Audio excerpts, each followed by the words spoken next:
I don't know about you kids, but I'm very excited about today. That's because it's nearly LEC playoffs. Look, it's a photo album. See, it has all our playoff teams inside.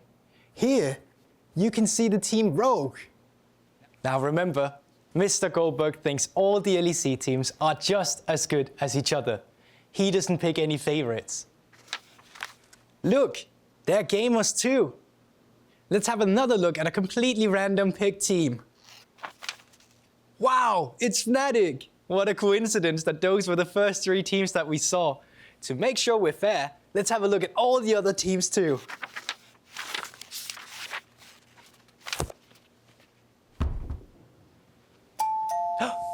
That's the doorbell.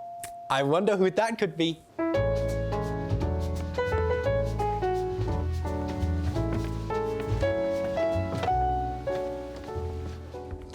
It's Nymera, a lovely male person. Well, hi, Mr. Goldberg. Hi, what do you have for me today? It's mostly just fan comments saying that we're cringe. Well, obviously not those. Well, I do have a letter from a lovely young lady called Sharks. I hope it's not too long. Thanks, Nymera. I'll see you at playoffs. Bye.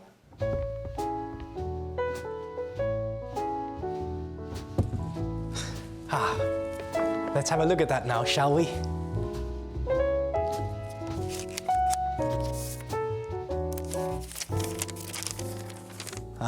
Dear Mr. Goldberg, do you have a favorite player in the LEC?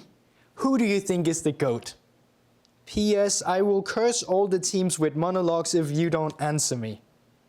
What a lovely letter, Sharks. As I already explained, Mr. Goldberg doesn't pick any favorites. But I tell you what, why don't I just show you my GOAT? Follow me, gamers.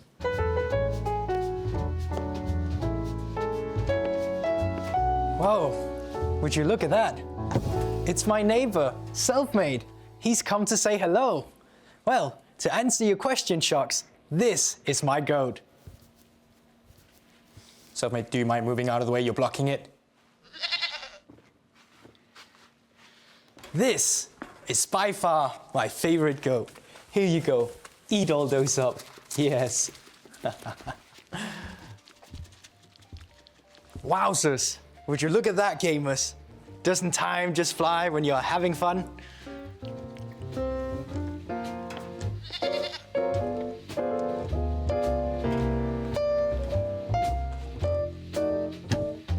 What a lovely day for playoffs. Rogue as the winner is always in vogue. A Fnatic win would be quite dramatic. But not if Misfits prove that they can hack it. G2 will show just what they can do. Vitality are fighting for victory too. The title is there for anyone to claim. Even Excel might secure the ultimate fame.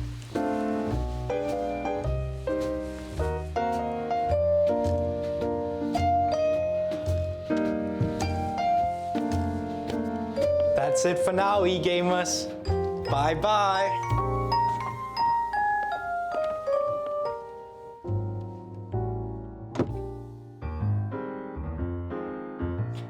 Hello there, gamer! What a lovely day it is today in the LEC for our final match in round 1 of playoffs. I'm very excited about today. Look, it's Excel and Vitality arriving at the LEC studios ahead of their series. And that's my neighbor, Selfmade. I wonder if he fed the goat before he left. I am Mr. Goldberg, and I'm joined in the LEC studio today with my lovely neighbors, Shucks and Treats. Well, it is an absolute honor to be your neighbors, Goldberg. Goldberg.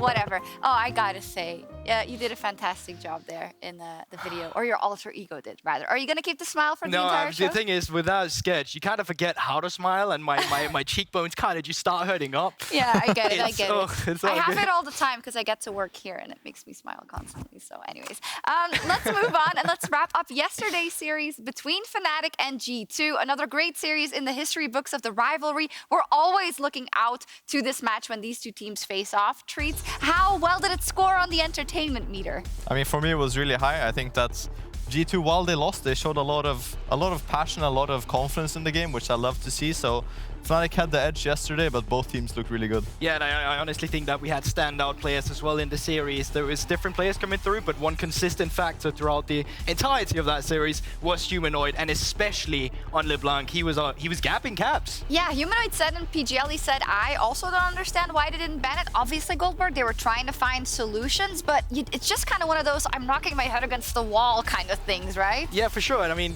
Caps did come in with what he thought was counters, like the standard Lissandra, but as you said yourself, it just didn't work out. No. Overall, though, from the side of Fnatic, Treats, they came into this as the favorites. Have they remained that after their performance? I would definitely say so. Fnatic showed that they can also play towards top side, which I think is really important for them, because if every team knows that they're just going to go bot, bot, bot, and they don't have another playstyle in their book, I think that's very predictable. But showing that you can go top, bot, also Razork having a lot of good performances, I think was really impressive. Really impressive indeed. This is the bracket as it stands right now for spring 2022. We do see that G2 falls down to the lower bracket, Goldberg, so they have quite a road ahead of them if they want to make it to those finals. Yeah, but we've seen teams go through the lower bracket run before. I mean, we can just remember back to last summer with Fnatic, who just went on that entire journey, but I think they almost played more games than they did in the entire season. Yeah, I think that's a good point. And Treats, you can probably talk about that as well. The fact that once you get here, you know, you get the stage experience, you get the best of fives, and you end up playing more than you would almost in the regular season, which is, I know, something that the pro players often talk about. But it's going to create, hopefully, better teams at the end of it. It does 100%. I think for a pro, the stage experience especially is really important, and I think it's always a different feel playing on stage than playing online. So having this high amount of games on stage will help a team tremendously, and they can kind of reinvent themselves on stage. It just happened actually for G2 Esports. They ran the lower bracket in Valorant, and they're currently playing the finals, so maybe they're going to have to take a page out of their own book when it comes to the LEC. Now in the upper bracket, an absolute banger coming up next Saturday, Rogue versus Fnatic. The winner of this series will advance straight to the grand final, of course, of the LEC in spring. And these were the best teams in the regular season, and they have proven to be the best teams in playoffs after one best of five. Yeah, but I feel like it's no surprise, Rise. As you said yourself, they look the best in the best of one scenarios when we were watching them in regular season. And their playoff games, I'll just say it, I mean, they were confidently winning, despite how close it was with G2. At some point, it was for sure Fnatic favored, and you can see that. Treats, why did Rogue and Fnatic look a cut above their opponent so far? I think it comes down to their early games a lot. I think both teams had really solid early games, and they were super confident in early games. And I think, especially with Razork having stronger early games, it's kind of clear that Rogue and Fnatic, both, if you give them an inch, they will take a mile, right? So I think that's the biggest standout for me. Both the junglers indeed facing off or stepping up. There's been a lot of talk about the level of the playoffs and the level of the teams. There were, of course, famously the quote by Perk saying if Fnatic wins the split, then it's not going to be good for us internationally. How do you both feel about the level that our top teams have shown? I honestly feel like it's not per se night and day, but it's way better from what we saw in Best of One. I feel like me, myself included, was like a little worried for what we saw in the Best of Ones, but luckily in the Best of Fives, you get to see the adaptability of teams, you get to see different playstyles, and all in all, really good games. Yeah, I agree. I think that it's kind of a different story in the regular season and playoffs always, like I say, but I think both teams they're looking really good, and I think honestly playoffs in general has been a blast so far, and even with the standout teams winning, I think it's still clear that even the losing team has something to give to the series. So we don't need to panic too much? Is that what I'm hearing? Not yet.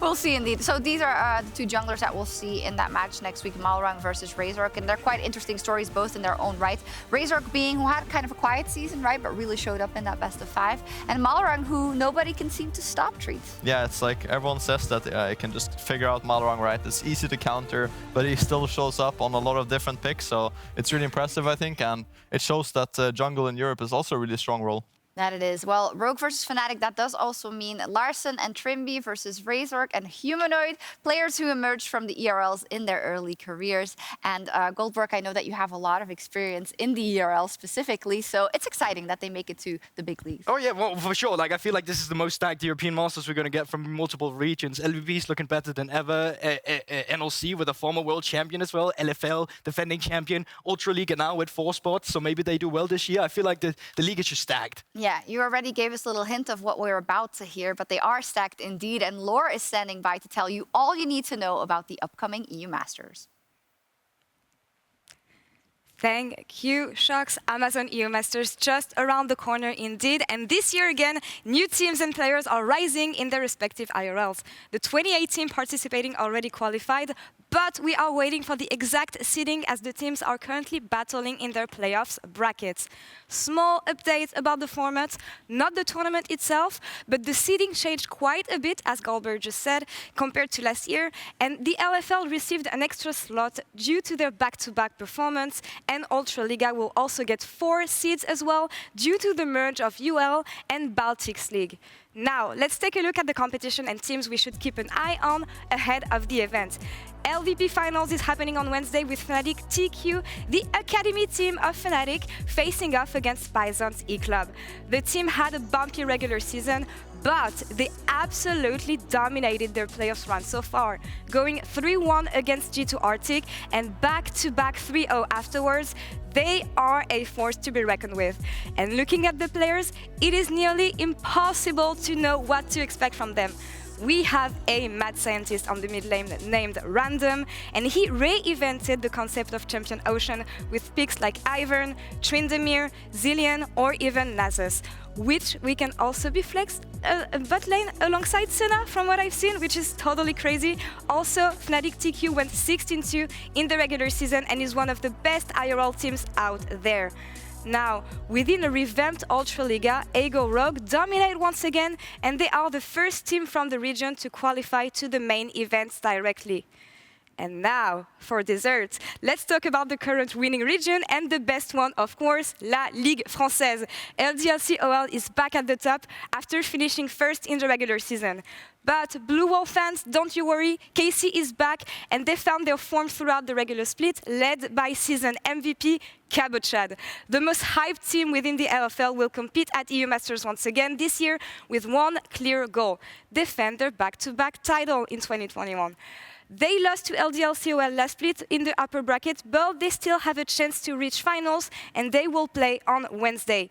The hype is here, Dunkest memes are ready, and we can already witness the excitement and friendly banter on social ahead of the event. It is gonna be so hype. Amazon EU Masters play-ins will kick off on April 4th, so stay tuned on Twitter to get all the info you need about the competition, and you can also watch everything on watch.lolesports.com. Now, back to the LEC and our match at hand, Excel versus Vitality. And earlier this week, Nymera shared some interesting thoughts on today's matchup during euphoria. I think that if this was the LCK kind of thing, where you have 3 days to prepare for your first playoffs match or whatever, I would be saying, look, they're out. I mean, at this point, I don't think they've got enough time to turn around a lot of very fundamental issues. With a couple of weeks, though, I think that there's a chance that they can address them and come back a lot stronger. But that's bold. You're saying with 3 days prep, you would have predicted XL over Vitality. I would have done the same, actually. I think that I would say XL would be. That's Vitality way more with 3 doubt days than I was prep. expecting for that setup. Okay. Yeah, I think that XL actually, if you took it straight off of week 8, I think that from XL, Wednesday. Like we finish weekend on Sunday, they play Wednesday. I would have put a 3-1-3-2 to XL. You know, it's not going to be like a sweep, but I think they'd. I actually did not expect that. Okay. I think that you give them a couple of weeks though, and I think that Vitality can start addressing some of their longer term issues. I think one of them was something that we brought up mid split in terms of there were a couple of plays where Vitality have clear information of where jungle support are, and they're doing nothing with that information, walking blindly into a play. Because there's a rise and fall to a season of League of Legends in terms of how much time and how much effort you got to put in at different points, you're not burning out, and how much you can address. I feel like Vitality at this point have a golden opportunity to address a lot of issues to actually come in pretty strong. Does anyone think it looks like Trevor is held hostage on that final picture? He's like, anyways, awesome to hear from Nymera there and from the crew. That Euphoria episode previewing the playoffs and saying those 3 weeks are going to come in so handy for both squads. So let's dive into their stories so far. For Excel, 2022 feels like a breakthrough year, and that feels weird to say because they've been here forever, but this is the first time they finally made playoffs, and Goldberg, they've made them comfortably. Yeah, I feel like that was probably the biggest surprise coming into this one, that we were just expecting it almost halfway through when we reached that week 7. We're just like, well, Excel is looking pretty good on form to playoffs. And I feel like a lot of that also comes from the fact that when Mickey was finally slotted into that roster, it just seems like they finally clicked. They had some issue in terms of their late game objectives, and although Mickey said in an interview he wasn't really a shot caller, something changed for the better. Yeah, I think that Mickey, while he's not the most talkative person, can also just provide a lot by his posture in the game, right? If he's walking forward, his team will walk forward, and I think that type of leadership as well is something that's really important. It was really needed. I know it was a very controversial change, not particularly Mickey, right? But letting go of Advien, but it's worked out for them for now at least. And Mickey has been very confident in interviews as well, saying, hey, in fact, I think we could even be top 4. We'll see if that materializes today. On the other side, we have Vitality with a completely different trajectory than Excel, with the opposite expectations. As a super team, they were expected to get into the playoffs comfortably, GB. No, I'll have it no longer, okay? We had it on paper in off-season. Okay, this is a lot of good players coming in. Is this a potential super team? No, it's not. They have not shown that they were a super team. They've, as you said yourself, they were scraping to make playoffs. I think this is now an opportunity on the other end that you're starting from the lower bracket. If you make all the best of 5s up towards the finals and take the title, maybe then we can say, wow, you're a super team. But Treats, of course, we know that there are some caliber of players here, you know, like the Perks and the Carzy, like the Alfari and whatnot. I'm going to be mad that I didn't mention the other two. LeBron self-made. Yeah, that 3 weeks argument that I think goes well for Excel could go very, very well for Vitality as well. And by God, they needed it. It definitely can. With the amount of experience on the Vitality roster, it would be foolish to count them out, right, and say, yeah, they did have a bad regular season, but this is playoffs we're talking about, and preparation is key. And I think with a lot of veterans, they should know what to prepare, right? Especially for someone like Excel, which I think has had quite a similar style throughout the regular season. But I think that's the interesting conversation as well, because we are looking at Vitality and we are looking at the veteran players, but a lot of them has had the worst split in a long time in their career, actually. And I feel like for Perks, for example, we always mention the Perks buff. Well, is it still alive? That's what I really want to get out of today's series. I want to see this team of veterans show up. Is it enough, and is it going to show up in time? Well, we have special insight into Vitality. We're going to hear from Selfmade and Carzy talking about Vitality's struggles this season.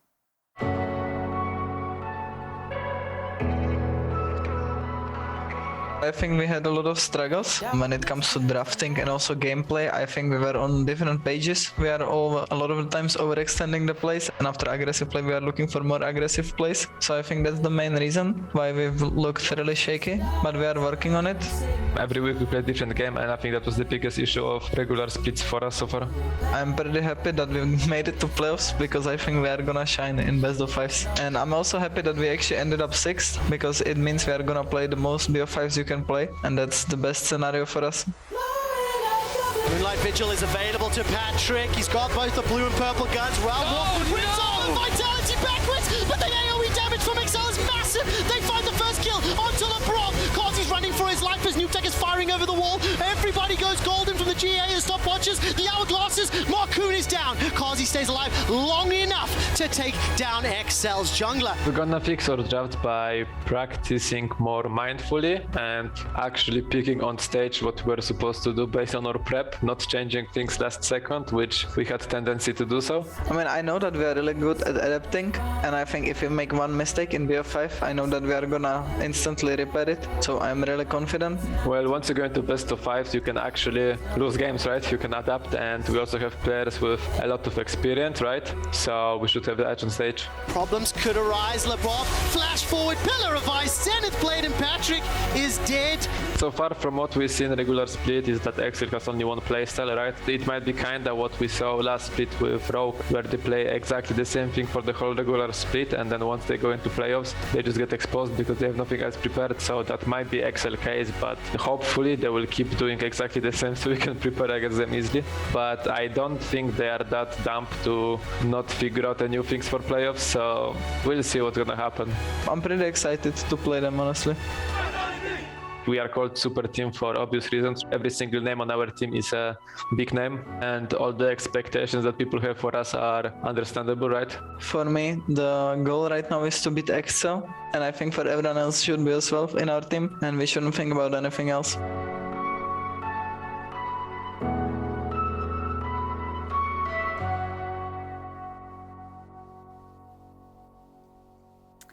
What a fantastic piece, giving a little bit of insight into his perks. Well, get back to your PC, man. The game is about to start. What are you doing over there? He's waving at his dozens of fans. Addressing his kingdom. Yes, addressing his kingdom. I like the introspection there out of both Selfmade and Carzzy. And a lot to unpack. We don't have that much time, but Treats, just one reaction to where he said, well, Excel is super predictable. If they don't change anything, we should be able to prepare very handily against them. Yeah, I agree. As I said as well, Excel is super predictable, and I think that's Vitality hasn't really shown their ability to counter predictable styles, right? But in a best-of-5 series, it will be different, so I expect that also Excel understand this and will shake it up. That's the key, right? Yes, you can know what they're going to do, but can you shut it down? And I think a big example there for Excel is the bot lane. It has been their strong point for, it feels like eons, with Patrick. He always performs, even though he doesn't even get that many resources. And on the other side is Carzzy, who has not really made any highlight reel so far. Yeah, I feel like it goes into the 2v2, just down towards the bot side, where Vitality's bot lane have really just looked lacking, not been able to do much. And I think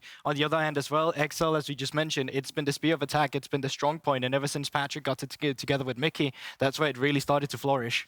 You, of course, played against the bot lane of Vitality as well. What is your thoughts about them underperforming? Do you agree, first off, and how does it feel in lane? I agree that they have been underperforming. I think also there's like kind of a fundamental problem with their bot lane where both of them are kind of passive people in lane. So I think having two passive people, there's not anyone to really take control over the lane and try to look for aggressive plays. So it's kind of like they're just playing the 2v2 and waiting for Selfmade to come. But Selfmade also hasn't really ganked bot a lot. So it's kind of, they're just like chilling. No, but I also feel like that's the issue because there's never really that aggressive. They don't get to get bot lane priority and we never see Laprov actually moving out on the map. Selfmade, whenever he's doing something, he's doing it all by himself. We don't see this jungle support synergy that we so often talk about in good teams. And I feel like on the other coin, with Excel, with Makoon and with Mickey, that's been like their strong suit. Yeah, I mean, in this clip, we were playing against them and I remember I thought that Labrov was gonna move towards the top side here, but instead Selfmade just goes for an invade by himself and we one-shot him and Labrov was kind of chilling in the bot here. So I think this shows the jungle support, they don't have that much synergy and they don't really look for a lot of proactive plays. And I know that we showed the stats in rehearsal and you were you almost fell off your chair. You were like, what? How is this possible? Yeah, I was like, oh, 11th on a bunch of stats. Well, Adrian, I guess Excel's old support even had better stats than him. So, I mean, stats are not everything, right? No. But I think it paints a really good picture. It illustrates your point, For I think. sure, yeah. Yeah. And first, the eye test is most important. What happens in the game and what you two are saying, well, the synergy is lacking between, it seems, a lot of members on the team, especially that jungle support. And as you said already, Markoon, on the other hand, he's having a much bigger impact than he is teaming up with Mickey. Yeah, well, for sure. I feel like, again, that's the strong suit of Excel. When they finally get that early game roaming through a facilitating jungler like Markoon has been, well, all of a sudden, Excel is looking way more smooth. The problem is, though, that when the early game is not going well for Markoon and all of a sudden they're left with no gold lead in the early game, that's really where Excel starts falling apart. I think it's really interesting to look at this series if also Labrov and Carzzy will have cleaned it up. They played together tons in the past, right? So they should. They also have a new strategic coach, Rangers, and Hjarnan, who is a positional coach specifically for, I guess, bot lane, right? That's how that works. So let's see. Earlier today, though, Lore was also joined by Mickey to talk about his expectations on tonight's series and Excel's ceiling. Thank you, Shox. Mickey, thank you so much for joining me ahead of today's series. Amazing day today for Excel. First series ever in playoffs, but also playing from the lower bracket. It means that you only have one chance to make it through. How do you guys feel backstage? I think we're feeling pretty good. There's not much pressure on us. So, I mean, I feel also pretty confident because I think we are pretty good. I think there's like maybe Fnatic and Rogue are like pretty tough opponents, but I think the rest are all quite doable to beat. So I'm feeling quite confident. And also, the further we make it, the more we can also improve throughout the weeks. Sure. And I think usually you learn the most from the best of fives that you play on stage. So if you have more of them, then we'll probably be pretty good by the end of it. And playing the better team also. I mean, we haven't seen you guys in 3 weeks. What did you guys work on during this time? A lot of it just like drafts, me talking more about, you know, what we want to do early game, maybe, yeah, just giving more input myself. All right. And also, since I've been through quite some best of fives, I don't know, gave my opinion a bit about how we should draft and usually what works on stage, or like how it evolves during the best of five, which is like a lot different than from best of ones. But yeah, mostly just draft, yeah, what we were practicing.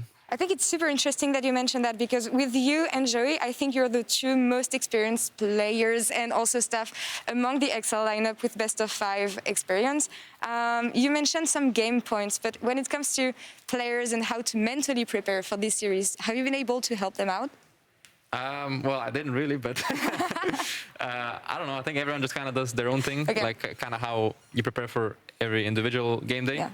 So I don't think it's anything special. And obviously also because we're kind of the underdogs, there's no like extra pressure on us to be like, I don't know, perform. But obviously everyone is always nervous before every stage game. So we're still going to be nervous probably a bit, but yeah, I think we're going to be doing just fine. And this is what pushes you further, usually, having these kind of nerves. Talking about the game now, and this series specifically, we know that your main strength has to be the bot lane, which is something that maybe Vitality will be looking to target.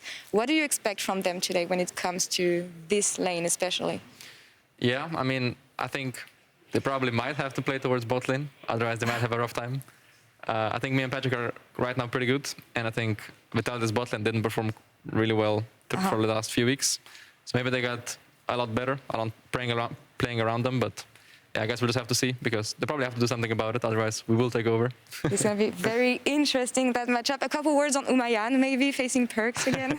Oh yeah, it's always really fun to play against like ex-teammates, and Perks especially because I was playing bot lane with him back in the day. So yeah, I mean, I feel sorry for him because usually he has this playoff buff where he like takes over loser bracket and all that. But I think this time I will take him out completely. You both have the lower bracket buff once again. Well, Mickey, thank you so much for the interview. I'll let you go backstage. Good luck today against Vitality, and Sharks, back to you. Thank you so much. Always lovely to hear from Mickey. He says, playoff buff, not today. It is mine. So let's dive a little bit deeper into the things he said, but also kind of where the strengths from each team's lie. We already talked about the bot lane. I also want to talk a little bit about the top lane, because as we dove into watching these VODs and seeing these two top laners perform, it's very clear that XL love to put a lot of attention in Finn. And Finn actually gets a lot of kills in the early game, but he can't necessarily translate it into more. Yeah, these are the weirdest stats I've seen for a while. It's like he kills a lot and has a lot of jungle around him, but then where's the CS and the gold to back it up, right? So I think it has to do something with wave management. He doesn't manipulate the wave properly to get the max advantage out of the kills that he gets, but I think it's still really interesting to see. And on paper, Alphari should be a strong point for Vitality to play towards. 100%. That's also a weird story, right? You get the guy who gets a lot of kills in the early game against no farms and experience in Finn, and then you get the other side of the coin, which is Alphari, who's like one of the best early game stats we have in the league and laning phases, and then translated into nothing in the mid to late game. So it's a very interesting story, and I mean, hopefully these 3 weeks have helped these top laners become a bit more seasoned. Yeah, it's crazy when you kind of look at everything. I think also from XL, usually if they win, they stomp. If they lose, they get stomped. Vitality, though, they claw themselves back in games they shouldn't win, and they lose leads that they shouldn't. It's just a mess, honestly. And I think that's one of the reasons why U-Treats were saying often, this is one of the most interesting matchups in playoffs, because it is so hard to predict. It is really hard to predict. And yeah, as you said, like Vitality, they don't really care about early game, it seems. It's kind of like what comp do they have and how do they play out? That's the most important to them. And I think it's a really good example of something that they did good, like the Astralis draft here on the screen. It's like when they have an easy to play comp and something that they feel really confident with, they know how to win the game. But on the other side of the coin, if they're not confident, then they kind of look lost. Like this one. Yeah, and that's the thing. Like, it came down to a lot of the players wanting to play compositions where they, like, Perks coming from an old 2019 G2 has always been, well, we can pull whatever out we want. And then they probably tried to do the same with Vitality, and it just never worked for them. So for Vitality, playing chaotic comps, too difficult for them at this point. But playing the easy to execute, that's why we see them shine. We have so many question marks going into this, but I'm going to try and make some structure out of it by asking for predictions, and maybe we will know more. Goldberg so far is 2-2 on prediction, but it was easy. You know, Fnatic to win, Rogue to win. What is it today, If Goldberg? it was so easy, then why was I the one who did it? Today, it was very difficult. It's a 3-1 once again, but it's going on the side of Vitality, betting on the fact that those 3 weeks would have helped them. I am predicting a 3-2 for XL. Oof. A little spicy one. Spicy one. We don't have a lot of time, but you'll get to talk about it later. And Discord also went for 3-2 for XL. I like it. We are not sure going into today, but what is important is that they have to win to stay in the playoffs. It is do or die for both teams in this best-of-5 series. A loss would eliminate them from playoffs. So let's get straight into the draft.